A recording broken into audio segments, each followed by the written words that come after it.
Education promotion society of India द्वारा आयोजित भारत को एक विकसित राष्ट्र बनाने में उच्च शिक्षा की भूमिका भारत एज ए रेट 2047 इस विषय पर राष्ट्रीय सम्मेलन में उपस्थित डॉक्टर ए राम जयरामन, अध्यक्ष educational professional society for India, doctor G Viswanathan, EPSI के मुख्य संरक्षक तथा वेल्लोर इंस्टीट्यूट ऑफ टेक्नोलॉजी के संस्थापक प्रोफेसर मंगेश कराट, कार्यकारी अध्यक्ष MIT ADT university doctor Prashant Bhalla, वरिष्ठ उपाध्यक्ष ईपीएसआई तथा अध्यक्ष Manav Rachna educational institution Faridabad, doctor S Chaturvedi, chief adviser Birla academy of arts and culture, Shri P Panalivel, महासचिव ईपीएसआई कार्यक्रम में उपस्थित भाइयों और बहनों, education promotion society for India द्वारा आयोजित भारत को विकसित राष्ट्र बनाने में उच्च शिक्षा की भूमिका इंडिया 2047 इस विषय पर आयोजित राष्ट्रीय परिषद में आप सभी के साथ उपस्थित होकर बहुत खुशी हो रही है। मैं इस उत्कृष्ट राष्ट्रीय परिषद के आयोजन के लिए educational promotion society for India के संरक्षक और प्रसिद्ध शिक्षाविद डॉक्टर विश्वनाथन जी और डॉक्टर एम.आर. जयरामन जी को धन्यवाद देना चाहता हूं। मैं इस परिषद में उपस्थित शैक्षिक संस्थानों के सभी नेताओं, शिक्षकों, नीति निर्माताओं और विचारकों का स्वागत करता हूं। पिछले 19 वर्षों में ईपीएसआई शैक्षणिक संस्थानों के विभिन्न समस्याओं पर चर्चा करने और उनका स्थायी समाधान खोजने के लिए इस तरह के आयोजन करता रहा है, यह जानकर मुझे बहुत प्रसन्नता हुई। शिक्षा और स्वास्थ्य किसी भी समाज में प्रगति और विकास की आधारशिला के रूप में कार्य करते हैं। विकसित भारत का लक्ष्य शाश्वत आर्थिक प्रगति, गुणवत्तापूर्ण शिक्षा और सभी के लिए स्वास्थ्य के बल पर हासिल किया जा सकता है।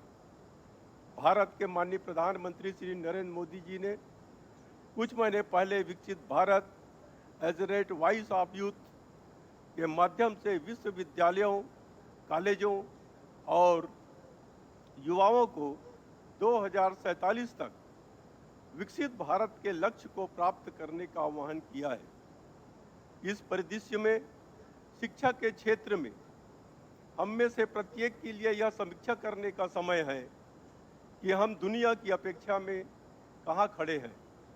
हमें यह पता लगाना होगा कि दुनिया की सर्वश्रेष्ठ विश्वविद्यालय अध्ययन, अध्यापन, पेडागोजी को लेकर कौन से तरीके अपना रहे हैं। हमें यह भी खोजने की आवश्यकता है कि हमारे प्रतिभाशाली छात्रों को वे कैसे आकर्षित कर रहे हैं।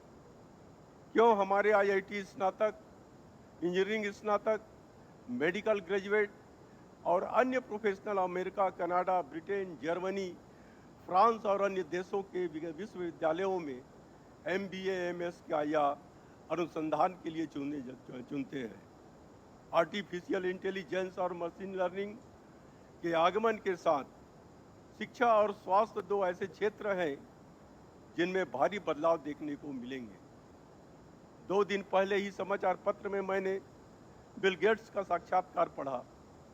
बिल गेट्स ने कहा कि अगले 20 वर्षों में स्वास्थ्य और शिक्षा में सबसे बड़े बदलाव होंगे। उन्होंने कहा कि आर्टिफिशियल इंटेलिजेंस की शक्ति का लाभ उठाकर हम डॉक्टरों और शिक्षकों की कमी से निपट सकते हैं। पिछले सप्ताह मैंने महाराष्ट्र के सार्वजनिक विश्वविद्यालयों के कुलपतियों के साथ संयुक्त राज्य अमेरिका के 14 विश्वविद्यालयों के प्रमुखों के साथ एक बैठक आयोजित की थी। यह बैठक मुंबई में अमेरिका के महावाणिज्य दूत के सहयोग से आयोजित की गई थी। अमेरिकी विश्वविद्यालय शैक्षणिक विकास और अनुसंधान के लिए महाराष्ट्र के विश्वविद्यालयों के साथ सहयोग करने के इच्छुक है। भारत आगामी शैक्षणिक वर्षों में वर्षों से राष्ट्रीय शिक्षा नीति 2020 लागू करने जा रहा है। यह नीति भी शिक्षा के अंतर्राष्ट्रीयकरण को प्रोत्साहित करती है। इसलिए student exchange, faculty exchange, semester exchange को बढ़ावा देने और क्रेडिट ट्रांसफर पर काम करने के लिए सर्वश्रेष्ठ विश्वविद्यालयों के साथ गठबंधन बनाने का यही समय है। हमारे विश्वविद्यालयों में अनुसंधान उपेक्षित रहा है। हमें अनुसंधान पर भी बहुत जोर देने की जरूरत है। राष्ट्रीय शिक्षा नीति ने उच्च शिक्षा प्रणाली में छात्रों के सकल नामांकन अनुपात को वर्ष 2035 तक 50% करने का महत्वाकांक्षी लक्ष्य है। स्पष्ट शब्दों में अगले 11 वर्षों के भीतर हमारे उच्च शिक्षा संस्थानों में छात्रों की संख्या को लगभग दुगुना करना होगा। यह उद्देश्य तभी सफल होगा जब हमारे सार्वजनिक विश्वविद्यालय वंचित वर्गों तक पहुंचेंगे। हमें विशेष रूप से समाज के सामाजिक आर्थिक रूप से कमजोर और पिछड़े वर्गों तक पहुंचना होगा, जो आर्थिक कारणों से शिक्षा प्रणाली छोड़ने को मजबूर हैं। हाल ही में हमने आदिवासी विकास के अधिकारियों के साथ एक बैठक की। मुझे बताया गया कि ग्रामीण और अनुसूचित क्षेत्रों की कई लड़कियां आमतौर पर 10वीं कक्षा के बाद शिक्षा छोड़ देती है। अक्सर इसकी वजह यह होती है कि उन्हें कॉलेज में दाखिला लेने के लिए अपने घर से दूर जाना पड़ता है। शिक्षा, आवास और भोजन का खर्चा भी अभिभावकों को सुरक्षा संबंधी चिंताएं छात्राओं को उच्च शिक्षा प्राप्त करने से रोकती है। हमारा उद्देश्य ऐसे सभी छात्राओं को उच्च शिक्षा की धारा में लाने का होना चाहिए। इसी तरह हमें अनुसूचित जाति, अन्य पिछड़ी जाति, दिव्यांग, LGBTQ और अन्य सामाजिक आर्थिक रूप से वंचित लोगों तक पहुंचना होगा।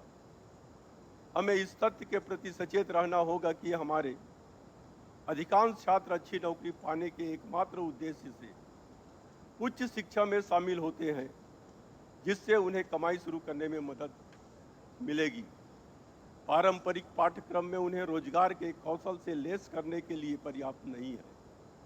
इसलिए कौशल शिक्षा को पारस्परिक शिक्षा के साथ एकीकृत करना आवश्यक हो जाता है।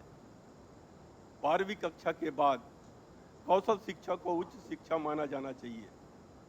इस उद्देश्य के लिए विश्वविद्यालयों को कौशल विश्वविद्यालयों के साथ सहयोग करना चाहिए। मैं महाराष्ट्र के सभी सार्वजनिक विश्वविद्यालयों से महाराष्ट्र राज्य कौशल विश्वविद्यालय के साथ मिलकर काम करने के लिए कहता रहा हूँ।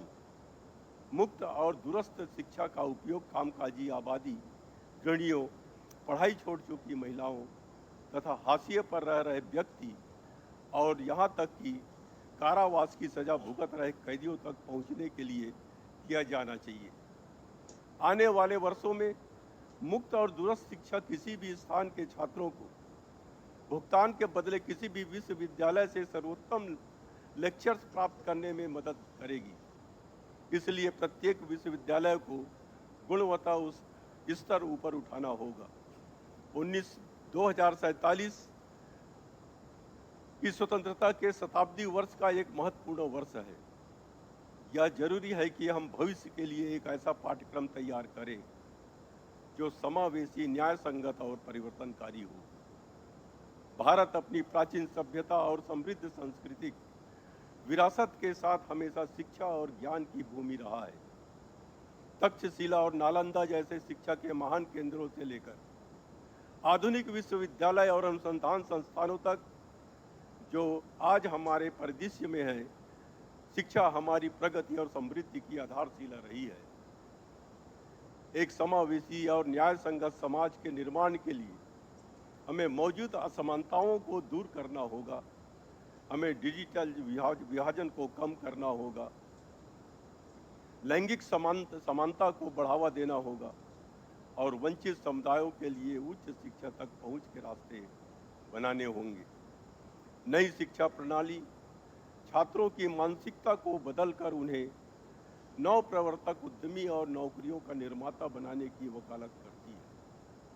मुझे शिक्षाविद, नीति निर्माताओं और शिक्षा प्रमोटरों के इस समूह से बहुत उम्मीदें हैं। अक्सर देखा जाता है कि लोग पहले जो पढ़ाई करते थे, शिक्षा ग्रहण करते थे, सिर्फ नौकरी पाने के लिए अपनी शिक्षा को बढ़ावा देते थे। लॉर्ड मैकाले ने हमारे ऊपर शिक्षा नीति डाली थी, और उस समय जो शिक्षा दी जाती थी अंग्रेजी में, वो इतने ही लोगों को शिक्षा दी जाती थी कि लोग, भारत के लोग बाबू बन सके, ऑफिसर न बन सके।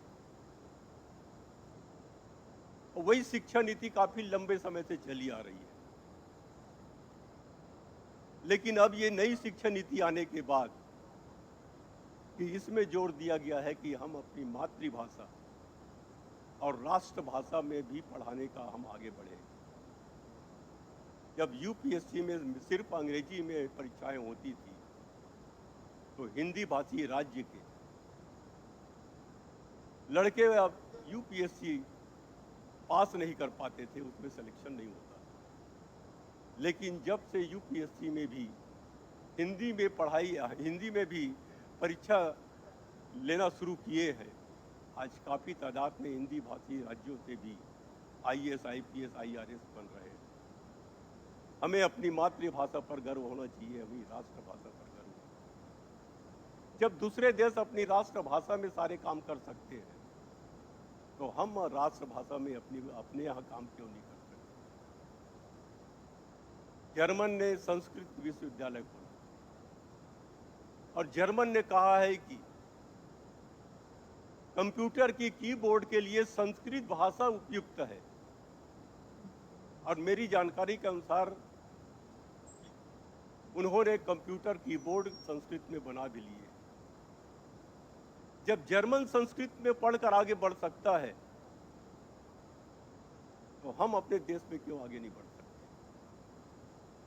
हमें अपनी मानसिकता बदलनी होगी। सबसे पहले तो हमको बच्चे जो पढ़ते हैं उनके पेरेंट्स को सोचना होगा कि बच्चे अच्छे पढ़ेंगे और वो विदेश चले जाए तो उसका पढ़ाई का देश को कोई लाभ नहीं होगा। हर कोई को अपनी मातृभूमि के प्रति प्रेम होना चाहिए कि हम अपने मातृभूमि का सेवा करेंगे। अगर ये भावना हर पेरेंट्स अपने बच्चों को देगा, तो निश्चित रूप से जो अच्छे बच्चे हैं वो विदेश जाने से रुकेंगे और जिसका लाभ भारत को मिलेगा। पहले लड़कियों को पढ़ाई नहीं जाती थी, लेकिन आज लड़कियों को पढ़ाई करने के बाद ऐसी कोई संस्था नहीं है जहां लड़की पर पहले ज़्यादा ना हो। आज कॉर्पोरेट जगत में देखिए आप, लड़कियां सीईओ है, सेना में है, पुलिस में है, सभी जगह काम कर रहे हैं। और ये बराबरी होने के कारण ही आज हमारा देश जो उन्नति कर रहा है। और निश्चित रूप से जो एक हमारा सपना है कि भारत विश्व गुरु बने, और 2047 हमारे लिए इसलिए महत्वपूर्ण है कि देश को स्वतंत्र हुए 100 साल हो जाएंगे, और 100 साल में हम विकसित भारत को हम देख सकें। इसके लिए हमें अपने अपने क्षेत्रों में काम करने की आवश्यकता है। मुझे विश्वास है कि आज आप लोग यहाँ पर एकत्रित हुए हैं, और आप लोग शिक्षा के क्षेत्र में अगर 2047 की नई शिक्षा नीति में और कोई बदलाव की आवश्यकता हो, तो उसको भी आप लोग सोचें, और हम एक अच्छे शिक्षा प्रणाली अपने बच्चों को दें। इसी उम्मीद के साथ मैं अपनी बात समाप्त करता हूँ। जय हिंद, जय महाराष्ट्र।